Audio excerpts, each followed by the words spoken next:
माया या गूढ विषयावरील या वेगवान आणि संक्षिप्त आढाव्यात आपले स्वागत आहे.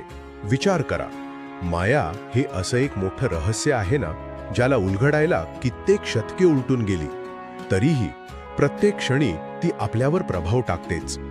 कारण खऱ्या वास्तवाची ओळख करून देणारा मानवी जीवनातला हा खरोखरच सर्वात मोठा प्रश्न आहे. आता तुम्ही विचार करत असाल, ही माया नक्की आहे तरी काय? चला तर मग याकडे पाहण्याचे 4 प्रमुख दृष्टिकोन आपण लगेचच समजून घेऊया. पहिले म्हणजे माया ही एक अशी अद्भुत शक्ती आहे ना, जी पूर्णपणे अदृश्य असते, पण गंमत बघा, तरीही आपल्याला तिची सतत जाणीव होत राहते. दुसरे म्हणजे हा एक असा प्रबळ मोह आहे जो माणसाला अगदी सहज भुरळ घालतो आणि खऱ्या सत्यापासून दूर कुठेतरी भटकावतो. तिसरे, सत्य आणि असत्य यामधलं हे एक अत्यंत सूक्ष्म आणि निर्णायक नातं आहे.